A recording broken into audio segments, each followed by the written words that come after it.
Ну привет! Сегодня у нас снова подборка модов по FNF. И на этот раз речь пойдет о легендарной серии Madness Combat. Думаю, многие ее знают. Культовый флеш-анимации с бесконечными замесами. Клоун Трики, Хэнк, Джебус, Аудитор и вся эта безумная атмосфера Невады. В FNF, конечно же, не обошлось без фанатских модов по Madness'у. И они получились настолько крутыми, что я решил сделать по ним целое видео.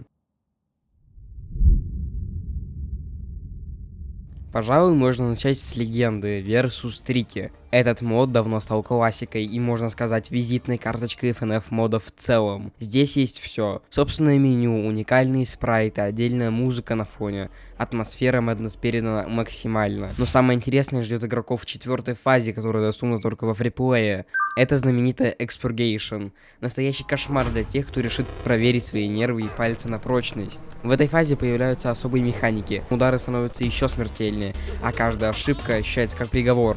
А еще есть этот черт, который тащит ваше здоровье вниз.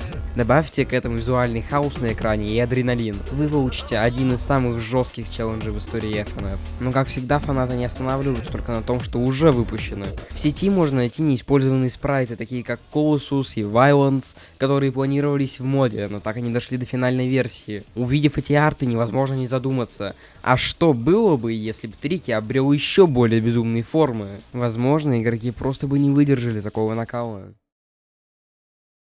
Теперь давайте переместимся в совершенно другой проект. Versus Online. Хэнк Challenge, также известный как Хэнк Accelerant. По сути своей, это мод, чтобы играть в онлайне с другими игроками. Можете, конечно, попытаться поиграть с другом или подругой, но лично у меня ничего не получилось. Но так или иначе, в моде есть челленджи с разными персонажами. И именно сейчас нас интересует только этот пелец. Здесь игрокам предстоит столкнуться с Хэнком лицом к лицу в динамичном сражении. И самое главное, уникальная механика. По ходу песни на экране начинают лететь пули, и вам нужно вовремя нажимать стрелки, чтобы увернуться. Смотрится это очень круто, потому что создается ощущение, будто вы реально находитесь в перестрелке прямо внутри вселенной Madness Combat. Еще одна интересная деталь. Здесь использован спрайт бойфренда, который в оригинальной игре так и не появился. Разработчики достали его из закромов и подарили новую жизнь, сделав бой еще более необычным. В моде всего одна песня, но она доступна в двух сложностях. И это не просто косметическая разница. На самой хардовой версии к битве подключается демон Трики, который буквально врывается в процесс и превращает матч в настоящий ад. По мере прохождения песни напряжение нарастает. Сначала перестрелка кажется управляемой, потом пули летят все чаще, а под конец экрана уже почти не видно, и это делает победу особенно сладкой. А напоследок я оставил самое лучшее, мой самый любимый мод, и это One Shot Mania. Да, там только одна песня, посвященная Madness Combat. Да, она проходится за 2-3 минуты. Но, просто выслушайте. Первое, чем зацепил мод, это меню, как оно оформлено и саундтрек на фоне. Вы только посмотрите на все эти милые иконки. О господи, фу, блин. Переходим к самой песне. Тут у нас дефолтный состав из ГФ и БФ, а противником выступает Сэнфорд. И спрайты, только они чего стоят в совокупности с фоном. Пожалуй, начну с музыки. Она просто офигенна.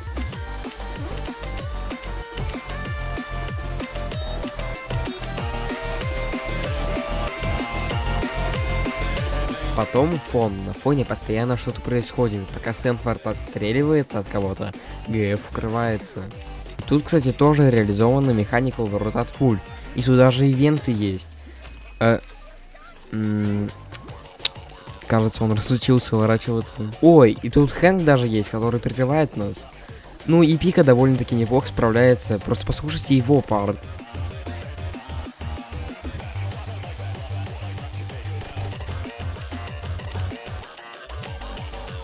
Ну и, конечно же, концовка. В совокупности это все и делает мод моим любимым.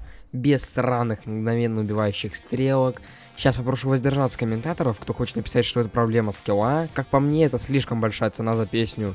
Я игрок среднего уровня, может даже чуть выше. И почему я должен страдать от засранного поля, которое усеяно этими погаными стрелками, я не понимаю. Вот и все, моя сегодняшняя подборка закончилась. Спасибо за просмотр. Если тебе понравилось, поставь лайк и оставь комментарий о видео. Впереди еще много всего интересного. Подписывайтесь, чтобы ничего не пропустить. И увидимся совсем скоро.